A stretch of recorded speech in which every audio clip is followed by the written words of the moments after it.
আমার জীবনের বাস্তব ঘটনা 2 মিনিট একটু বলি, কোন সময় বলি না তো, অজই করি, আজকে 2 মিনিট গল্প করি। 80 গাড়ি চালাই, রাত 12টায় বেরিয়েছি কুমারজল থেকে। তা কুমারজলের প্রবাদ হলো, যে যাবে কুমারজল সে ছাড়বে মায়ের কোল। শুনতে পেয়েছেন তো? ঘটনাটা বলছি, ধরে নেন এখান থেকে প্রায় 30 বছর আগে। আর গাড়িতে সেদিন আমার সঙ্গে রয়েছে একটা হাজী সাহেব, আল্লাহ তাকে জান্নাত নসিব করে ইন্তেকাল করেছে। তো তখন ওই মালঞ্চ থেকে তপসিয়া যে রোড, ও রোডে সন্ধ্যের পরে সাইকেল মোটরসাইকেল খুব একটা চোখে পড়তো না। বড় জোর এক একটা লরি ফরি আসতো, যাদের টাকা পয়সা নি, মাল টাল নি, মানে গাড়িতে মাল ফাল নি তারাই। তা না হলে টাকা নিয়ে মাল নিয়ে সন্ধ্যার পরে ও রাস্তায় গেলি কেউ খালি হাতে ফিরতে পারত। আমি ওখান থেকে বেরিয়েছি রাত 3টের সময়, সভা ঝুজুর গাছা বলে আরেকটা গ্রাম। তো ঘটকপুর ওঠার 1.5 কিলোমিটার আগে রাস্তার উপরে মার্ডার হচ্ছে। আমার লাইট পড়েছে, তখন লোকটাকে গলায় খোঁচাচ্ছে আর এরকম ফিনকি ধরে রক্ত বার হচ্ছে। আর আমার পিছনের লোকটা ফিট হয়ে গেছে, সে আইসে। আচ্ছা, ওই মুহূর্তে ওইখানে দাঁড়ানো কোনো বুদ্ধিমানের কাজ সম্ভব? 80 গাড়ি লাইট কত দূরে যায়? বেশি দূর যায় না। তখন আমি কাছাকাছি চলে এসেছি, ও লোক ফিট হয়ে গেছে। তখন আমি কি করব, আর কিছু তাল না পেয়ে পিছন দিয়ে হাত ঘুরিয়ে ও লোকের জামাটা ধরিস। এক হাতে গাড়ি চালাচ্ছি, ফাল্গুন মাসের 3 তারিখ, ঠান্ডা একটু থাকলেও খুব বেশি নেই। তো আমি কাছাকাছি চলে গেছি, হাঁটলি 10 হাত দূরে। ওই অবস্থায় গাড়িটা ব্রেক করে সাইড কাটিয়ে আমি ঘটকপুর এসে দেখলাম তখন ও লোক অজ্ঞান হয়ে রয়েছে। হাঁকা দে, কানে কাগজ টাগজ গুঁজে টুজে দে, কোন রকমে আল্লাহর দয়া জেগে উঠলে। তা জেগে উঠি 1 জগ পানি খেয়ে নিলেন, একদম পুরো 1 জগ। আমি তো কারো বলতেও পারছি না, দোকান খোলা আছে, 4 দোকান, কারো বলতে পারছি না। এখন ও লোকের বক্তব্য, খোকা আমি আর যাবো না, তুমি আমার খোকা বলতো, আমার আব্বার ভাই বলতো, খোকা আমি আর যাবো না, তুমি আমার এখানে বসে রেখে দাও, আমি রাত্রি থাকি, তুমি সকালবেলা আবার নিজে করো। কেউ কাউকে মার্ডার করেছে, তাহলে যে মার্ডার হয়েছে কোরআন অনুযায়ী তার ব্যাপারেও আমাদেরকে বিশ্বাস করতে হবে যে ও যদিও মার্ডার হয়েছে ওর নির্দিষ্ট সময়ই মরেছে। কথা মাথায় থাকবে, কিন্তু প্রশ্ন মনে জাগবে, যদিও নির্দিষ্ট সময়ে মরে, তাহলে যে মেরেছে তার পাপ হবে কেন, সে জাহান্নামে যাবে কেন? হাদিস শরীফে তো এসেছে, রাসূল বলেছেন একটা পিরিয়ড এমন আসবে যে হত্যা করেছে আর যে হত্যা হয়েছে দুজনেই জাহান্নামে যাবে। যে মার্ডার করেছে সেও জাহান্নামে, যে মার্ডার হয়েছে সেও জাহান্নামে। তো সাহাবীরা নবীকে বললেন, ইয়া রাসূলুল্লাহ, যে লোকটা মার্ডার করেছে সে জাহান্নামে যাবে, এটা তো স্পষ্ট জি, কিন্তু যে লোকটা মার্ডার হলো ও কেন জাহান্নামে যাবে? নবী পাক বললেন, যে মার্ডার করেছে ও তো মার্ডার করার জন্য জাহান্নামে যাবে, আর যে মার্ডার হয়েছে এ মার্ডার যদিও করিনি কিন্তু এ করার ধান্দায় ছিল, সুযোগটা ওর প্রতিপক্ষ, ওর শত্রুপক্ষ আগে পেয়েছে, তা না হলে এরও নিয়ত ছিল সুযোগ পেলে ওরে মেরে দেবে। কথা ক্লিয়ার হয়েছে বাপ? তাহলে একজন জাহান্নামে যাবে মার্ডার করার জন্য, আর একজন জাহান্নামে যাবে মার্ডার করার নিয়ত করে রাখার জন্য। গেল, কিন্তু জাহান্নামে যাবে কেন? ও তো মরেছে ওর নির্দিষ্ট সময়। সম্মানিত ভাইরা আমার, আল্লাহর কোরআন বলেছে ওয়ালা তাকতুলুন নাফসাল্লাতী হারামাল্লাহু ইল্লা বিল হক। খবরদার খবরদার, যে জানকে মারা আল্লাহ হারাম করে দিয়েছেন। তোমরা জানো কোন প্রাণকে, বিশেষ করে মানুষকে তোমরা হত্যা করো না। একটা চড়ুই পাখিকেও যদি মারা হয়, নাসাই শরীফের হাদিসে এসেছে ওই চড়ুই পাখি কিয়ামতের দিনে ওই হত্যাকারী মানুষটার বিরুদ্ধে আল্লাহর কাছে অভিযোগ করবে। চড়ুই পাখি সে অভিযোগ করবে এবং বিনিময়ে ওই বান্দাকে আল্লাহর কাছে জাহান্নামের শাস্তি নিতে হবে। প্রিয় ভাই, তাই যেখানে চড়ুই পাখি মারলে হিসাব দিতে হয়, জাহান্নামে যেতে হবে, সেখানে অন্যায়ভাবে মানুষ মারলে বলেন না, কি বলছেন, জাহান্নামে যেতে হবে না? যেতে হবে। তাহলে যাকে মারা হয়েছে সে নির্দিষ্ট সময়ে মরেছে, কিন্তু যে মেরেছে এ জাহান্নামে যাবে অত্যাচার করার জন্য, অন্যায়ভাবে মানুষটাকে মার্ডার করার জন্য, তার মৃত্যুর কারণ সৃষ্টি করার জন্য। আমি আপনাকে আয়াতের তাফসীর বোঝাতে যে এই বাস্তবমুখী কথাগুলো বললাম, জি বাস্তবের কথা থেকে আমরা বুঝলাম মরণ নির্দিষ্ট সময়, এর আকপিচ কারোর জন্য। সে আত্মহত্যা করলেও আগে মরিনি, মার্ডার হলেও আগে মরিনি, কথা বোঝাচ্ছে কি সময় মতোই মরেছে।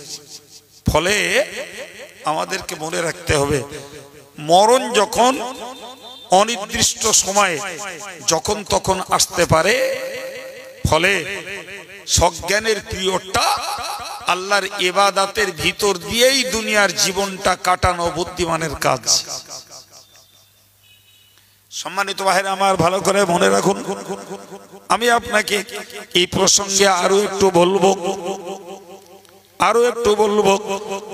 কোরআন শরীফের সূরা নিসার ৭৮ নম্বর আয়াতে মহান আল্লাহ পাক স্পষ্ট করে জানিয়েছেন, তোমরা যদি কেউ মরণ থেকে ভয়ে পালানোর চেষ্টা করো, মরণ থেকে আত্মরক্ষার চেষ্টা যদি তোমরা করো, মাটির নিচে কঠিন বাংকার তৈরি করে সেখানেও যদি তোমরা অবস্থান করো, মহান আল্লাহ আয়াত পাকে ব্যক্ত করেছেন আইনামা তাকুনু ইদরিকুমুল মাউতু ওয়ালাউ কুনতুম ফি বুরুজিম মুশাইয়াদা। মহান আল্লাহ পাক স্পষ্টত বলে দিয়েছেন আইনামা তাকুনু ইদরিকুমুল মাউতু, তুমি যেখানেই থাকো না কেন মৃত্যু তোমার পাবে।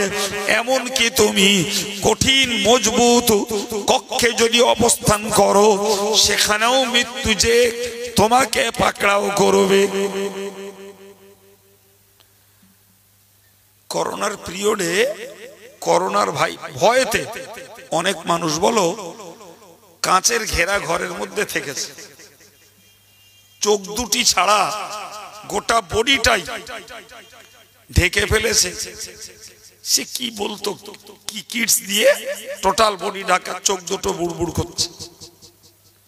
গোটা বাড়িটাকে সম্পূর্ণ প্রোটেক্টেড করে ফেলেছে যাতে বাইরের হাওয়া ভেতরে না ঢোকে। তারপরেও যার মরণ লেখা ছিল করোনায়, সে করোনার ছবল থেকে বাঁচতে পারেনি। বাপ, সত্যি না মিথ্যা? এ তো বেশি দিন হয়নি, এই তো 3 বছরের কথা। সুতরাং ভুলে যাওয়ার সময় এখনো হয়নি। তাহলে আল্লাহ পাক কোরআনে যেটি বলেছেন সেটি আমরা এই করোনার পিরিয়ডে একদম বাস্তবে দেখে নিলাম, যে তোমরা যদি মাটির নিচে কঠিন বাংকার তৈরি করে সেখানেও যদি তোমরা অবস্থান করো, মরণ তোমাদেরকে ওইখানেই ধরবে। মরণ ওইখানেই ধরবে। তাই তো ধরলো, জি তাই তো ধরলো ভাই। সাধারণ বেশি মানুষ, কথার কথা, শতকরা যদি 20টা মরে থাকে তো প্রোটেক্টেড যারা বেশি হয়েছিলেন, যারা ঘরের বাইরে বার হননি, হোম ডেলিভারি নিয়েছিলেন, সেই সমস্ত লোকগুলোই বেশি মরেছে। হোম ডেলিভারি জানেন তো, শিক্ষিত লোকেরা ভালো জানে। জি,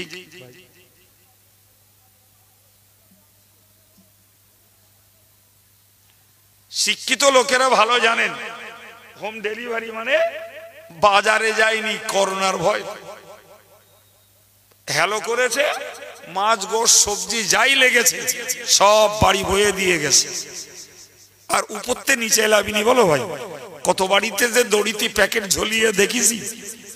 জি, হোম ডেলিভারি নিয়ে গেছে, প্যাকেটে দিয়ে দিল, ওরা উপরে মাল তুলে নিল, প্যাকেটে টাকা দিয়ে দিল, দড়ি দে ডাব নামানোর মতো নামিয়ে দিলে ও প্যাকেটের টাকা নিয়ে চলে গেল।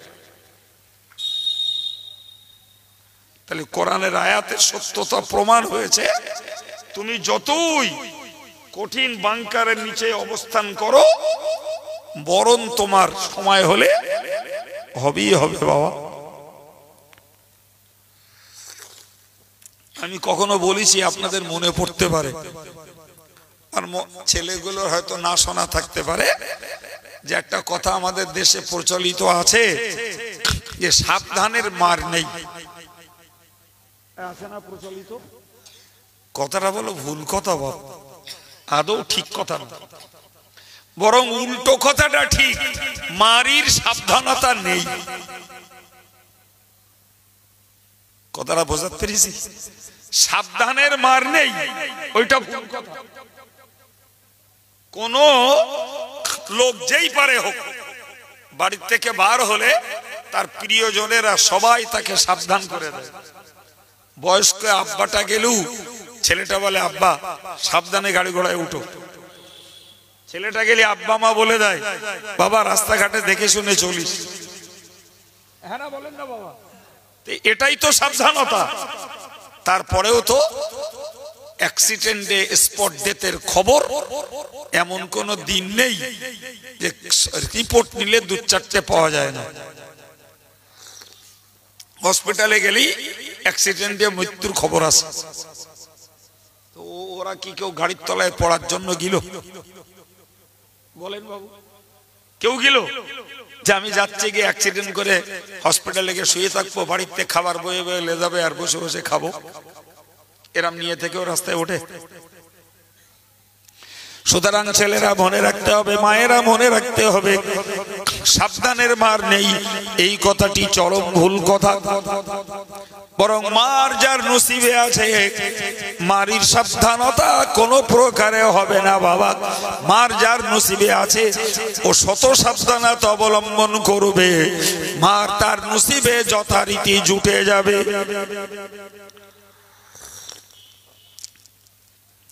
কোরআন শরীফে মহান আল্লাহ সূরা আহজাবের 16 নম্বর আয়াত পাকে জানিয়েছেন, কুল লা ইয়ানফাকুমুল ফিরারু ইন ফিরারতুম মিনাল মাউতি আবিল কতলি কুল লা ইয়ানফাকুমুল ফিরার। ওগো নবী, তুমি জগৎবাসীকে জানিয়ে দাও, দুনিয়ার মানুষদেরকে বলে দাও, লা ইয়ানফাকুমুল ফিরারু, তোমরা পালিয়ে কোথায় যাবে? তুমি রাজবাড়িয়ার লোক বইকারায় যাবে, বইকারার লোকটা বারাসাতে যাবে, 24 পরগনার লোকটা পুরুলিয়ায় যাবে, পুরুলিয়ার লোকটা চলে যাবে বীরভূম বাঁকুড়ায়। না না না, তুমি যেথায় যাও না কেন, তুমি পালিয়ে কোনো উপকার পাবে না, পাবে না, পাবে না। মরণ থেকেও পালিয়ে উপকার পাবে না, হত্যা থেকেও পালিয়ে উপকার পাবে না। উপকার তোমার নেই। কথা বুঝে আসছে? তুমি মরণ থেকে কি আত্মরক্ষা করবে আর কোথায় তুমি পালিয়ে যাবে? উপকার পাবে না। ইন ফারারতুম মিনাল মাউতি আবিল কতলি, তুমি মরণ থেকে বাঁচতে চাও আর হত্যা থেকে বাঁচতে চাও, হবে না বাবা। আমি একদিন এই বছর 3 আগে, কম বেশি একটু হবে, যে আমি এই ক্লাস করছি দোতলায় বসে, পুরাতন বিল্ডিং এর দোতলায় ক্লাস করছি। একটা ফোন এলো, খুব হন্তদন্ত ফোন, যে ফোন করেছে সে হাঁপাচ্ছে করে বলছে, হুজুর আপনি কোথায় আছেন, এক্ষুনি ওখান থেকে সরে যান। মানে কেন? তো যে এক্ষুনি আপনাকে মার্ডার করবে। কথা বুঝতে পারছেন কি? এই অন্তত ক্লাসটাতে 70টা ছেলে রয়েছে, আমি ক্লাস করছি, তা সে যেন মানে ফোনেই সে হাঁপাচ্ছে, আপনি এক্ষুনি ওখান থেকে সরে যান, আপনাকে মার্ডার করবে। তা আমি তারে শুধু বললুম, যদি কারোর হাতে আমার মৃত্যু থাকে আমি সরে গেলেও রক্ষে হবে না। আমি এই ক্লাসে কেতাব পড়াচ্ছি, তো যে মারছে তার শাস্তি বল।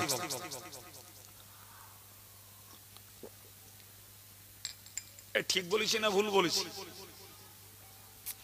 পড়াচ্ছি আমি সেইভাবে, ক্লাস থেকে উঠিনি তখন, 7-8 মিনিট কি 10 মিনিট হয়ে গেছে, আবার ফোন করেছে। ফোন করে বলছে, হুজুর ভুলে গেছে, কিছু মনে করবেন না, ওই রিপোর্টটা ভুল। কিছু বুঝতে পারলেন কি? আচ্ছা, ওর ওই কথাটা যদি আমি বিশ্বাস করে নিজে হাঁপিয়ে উঠতাম, তাহলে ক্লাস বন্ধ করে দিয়ে ছেলেদের বলতাম, তোর আমার ঘিরে বসে থাক, না কি বলতেছেন? হ্যাঁ, গেল তো ওটা। কিংবা ওই ফোন নম্বরটা তৎক্ষণাৎ আমি চেক আপে দিয়ে দেখতাম কে ফোন করলো, কোথা থেকে করলো, ব্যাপারটা কি। আমি একবারও খোঁজও নেইনি, ওরে ট্রু কালারে ফেলে দেখবো কেডা লোকটা, কি ওর ঠিকানা, কিচ্ছু করি। ও নিজেই ফোন করে বলবে এক্ষুনি মার্ডার করে দেবে, 7-8 মিনিট পরে বলতে হুজুর ভুলেই। কথা বুঝতে পারছেন কি? তা আমার বলার উদ্দেশ্য হলো, ওই যে আল্লাহ বলেছেন যে স্বাভাবিক মরণ হোক আর হত্যার মরণ হোক, এ থেকে যদি তুমি পালিয়ে যেতে চাও, কি কোন উপকার? কিচ্ছু উপকার হবে না, তুমি পালিয়ে কোথাও যেতে পারবে না, মরণ সেখানে চলে যাবে, মরণ সেখানে চলে যাবে। জি প্রিয় ভাইরা আমার, এই আত্মবিশ্বাসটুকু আমাদের সবার থাকতে হবে, আমারও থাকতে হবে, আপনাদেরও থাকতে হবে।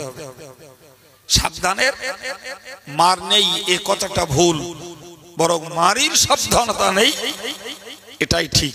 তারপরেও মানুষ হিসাবে আমরা অসাবধান চলবো, এটা জ্ঞানের বিপরীত কাজ।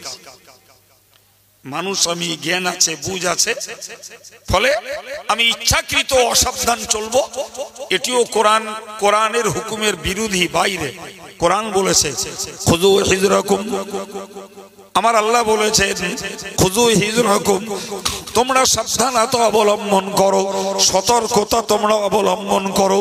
কিন্তু এইটা মনে করো না সতর্কতা মানেই তুমি বেঁচে যাবে, সতর্কতা মানেই তুমি দুর্ঘটনা থেকে রক্ষা পাবে, সতর্কতা মানেই তোমার আত্মরক্ষা, এইটা তুমি নিশ্চিত মনে করো না। তবে সতর্কতা অবলম্বন করতে হবে, তুমি জ্ঞানী তাই তোমার বিবেচনায় সতর্কতা তোমার দায়িত্ব।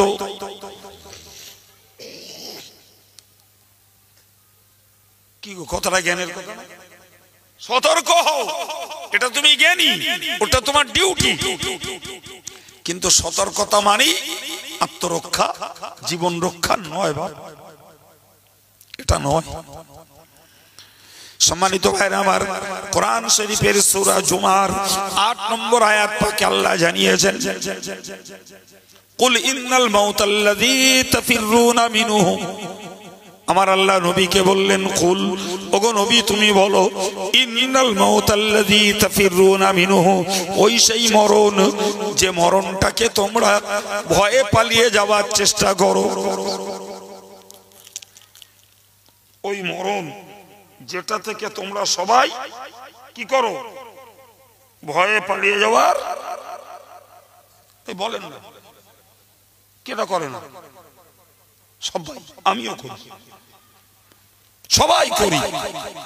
আল্লাহ এই সদা সত্য কথাটাই আল্লাহ জানিয়ে দিলেন। মরণ থেকে পালানোর চেষ্টা, আত্মরক্ষার চেষ্টা আমরা সবাই করি ভাই। এমনকি কিছু হাড় দুর্বল মানুষ আছে যারা রাতের বেলা যদি শোনে অমুক বাড়িতে একজন মারা গেছে, ও ভয়তে সেই রাত্রে ওই বাড়ি যায় না, ও সামলাতে পারে না। আরে বাবা, যদুরাটি থেকে রাজবাড়িয়া আসতে গভীর রাতে ধরে নিন ওই কর্নারটা একটু ফাঁকা যায়।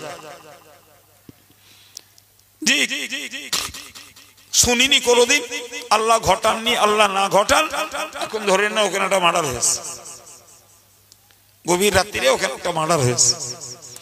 বিশ্বাস করুন, রাজবাড়িয়ার প্রচুর লোক আছে ওই সন্ধ্যের পরে এই রাস্তাতে আর আসবে না। এই ভুল বলছি মনে হচ্ছে? কি ভাবছেন? আচ্ছা, যারা মার্ডার করেছে তারা তো দুর্বল ভীতু বলি রাতের অন্ধকারে করেছে, তা ওরা কি ওখানে দাঁড়িয়ে আছে যে কটা আসবে সে কটাতে সেবড়ে দেবো? আছে দাঁড়িয়ে? মার্ডার যখন ওখানে হয়েছে তা আজরাইল আলাইহিস সালাম ওইখান থেকে তার জানটা কবজ করেছে। তো আজরাইল আলাইহিস সালাম দাঁড়িয়ে রয়েছে যে কটা এখানে আসবে ও কটা রোলে নেবো। একটাও ঠিক না। তারপরেও মানুষ সে পথ বাইয়ে পা বাড়ায় না কেন? এই যে মানুষের মাইন্ড, এটা এরকম একটা না বাপ, ও খোঁজ করলে দেখা যাবে 50% ওরকম ভীতু মানুষ পাওয়া যাবে, একেবারে কম না। অথচ চর্চা করলে, রিসার্চ করলে দেখা যাবে যারা মার্ডার করেছে তারাও নেই, আজরাইল আলাইহিস সালামও নেই। তাহলে আমার সে পথ দিয়ে যেতে ভয় করে।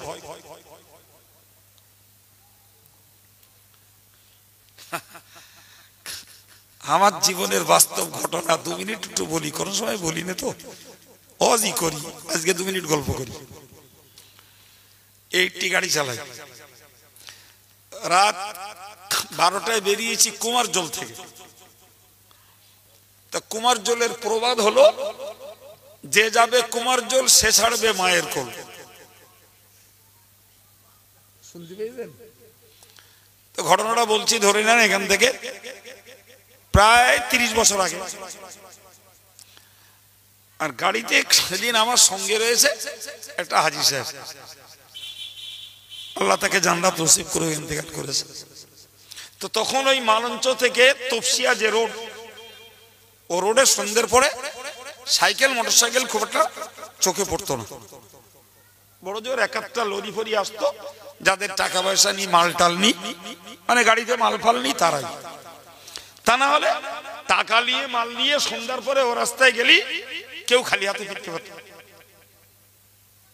আমি ওখান থেকে বেরিয়েছি রাত 3টের সময়, সভা ঝুজুর গাছা বলে আরেকটা গ্রাম। তো ঘটকপুর ওঠার 1.5 কিলোমিটার আগে রাস্তার উপরে মার্ডার হচ্ছে। আমার লাইট পড়েছে, তখন লোকটাকে গলায় খোঁচাচ্ছে আর এরকম ফিনকি ধরে রক্ত বার হচ্ছে, আর আমার পিছনের লোকটা ফিট হয়ে গেছে, সে আইসে। আচ্ছা, ওই মুহূর্তে ওইখানে দাঁড়ানো কোনো বুদ্ধিমানের কাজ সম্ভব? 80 গাড়ি লাইট কত দূরে যায়? বেশি দূর যায় না। তখন আমি কাছাকাছি চলে এসেছি, ও লোক ফিট হয়ে গেছে। তখন আমি কি করব, আর কিছু তাল না পেয়ে পিছন দিয়ে হাত ঘুরিয়ে ও লোকের জামাটা ধরিস, এক হাতে গাড়ি চালাচ্ছি। ফাল্গুন মাসের 3 তারিখ, ঠান্ডা একটু থাকলেও খুব বেশি নেই। তো আমি কাছাকাছি চলে গেছি, হাঁটলি 10 হাত দূরে। ওই অবস্থায় গাড়িটা ব্রেক করে সাইড কাটিয়ে আমি ঘটকপুর এসে দেখলাম তখন ও লোক অজ্ঞান হয়ে রয়েছে। হাঁকা দে, কানে কাগজ টাগজ গুঁজে টুজে দে, কোন রকমে আল্লাহর দয়া জেগে উঠলে। তা জেগে উঠি 1 জগ পানি খেয়ে নিলে, একদম পুরো 1 জগ। আমি তো কারো বলতেও পারছি না, দোকান খোলা আছে, 4 দোকান, কারো বলতে পারছি না। এখন ও লোকের বক্তব্য, খোকা আমি আর যাবো না, তুমি আমার খোকা বলতো, আমার আব্বার ভাই বলতো, খোকা আমি আর যাবো না, তুমি আমার এখানে বসে রেখে দাও, আমি রাত্রি থাকি, তুমি সকালবেলা আবার নিজে করো। সকালবেলা দৌড়, আমার ক্লাস করতে হবে। আমি চাচা যাই বলেন বলেন, আমার ক্লাস কামাই করা যাবে না। আমি 17 বছর বসিয়ার মাদ্রাসায় চাকরি করেছি, আর সারা বাংলা জুড়ে আল্লাহ ঘুরিয়েছেন, তো 17 বছরের ভিতরে আমার 12টা সিএল কখনো পুরো হয়নি। এত দূর দূর গেছি, কিন্তু আল্লাহর দয়া, আল্লাহ সাহায্য করেছে, যথারীতি 8টার আগে আমি ক্লাসে ঢুকে গেছি। আমি চাচা ক্লাস কামাই করা যাবে না, যেতেই হবে, কোনো উপায় নেই। আমি ওখানে জলসা করব, এবং ওখান থেকে বেরিয়ে আমি এদের দোল খেলার টাইমের আগে মাদ্রাসায় ঢুকে যাব। তা যাই হোক, সে লোক তো রাজি হবে না। আমি বলে, এক কাজ করেন, আপনি পিছনে চোখ বুঝিয়ে বসে থাকেন, চোখ আর খোলেন। তা বলে কয়ে তুললুম, কি আল্লাহর ইচ্ছা, চোখ বুঝিয়ে বসে রয়ে। ওখান থেকে তখনও আমাকে আসতে হবে প্রায় 18 কিলোমিটার। আর এই কুলপি থেকে একটা রাস্তা বেরিয়ে গেছে একদম সোজা 6 লেন পর্যন্ত, বর্তমানে খাল ধার দিয়ে। আর খালের ধারে তখন দোকান পাশেরই কিচ্ছু নেই, শুধু জঙ্গল। আর ওইখানে গিয়ে চোখ খুলি,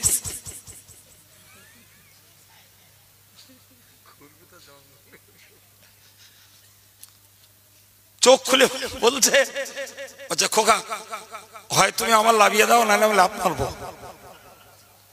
এত ভীতু লোক, তাহলে সর্বনাশ করেছে। আমি শোনেন, কিচ্ছু হবে না তো। আরে বাবা, আমাদের মাথায় টুপি আছে, মুখে দাড়ি আছে, কিচ্ছু হবে না, কেউ ধরবে না আমাদের, আপনি চোখ বুঝান। এই প্রায় এসে গেছি। তো খোকা, এই জঙ্গলে যেদিকেও থাকে, আমি কাজ আছে আপনার, খেয়ে এই ঠান্ডা পড়তেছে, এখন রাতে 1টা বাজে, কেউ থাকে এখানে? তা বলে কইয়ে সবাটাই আনলুম, এনে আবার খানিকটা পানি খালে খেয়ে কান্নাক মোড়া দিলে মসজিদে বসে, জীবনে খোকা তোমার সঙ্গে আর দাওয়াতে যাবো না, যদি যাইতে তোমার আব্বার সঙ্গে যাবো, তোমার সঙ্গে আর যাবো না।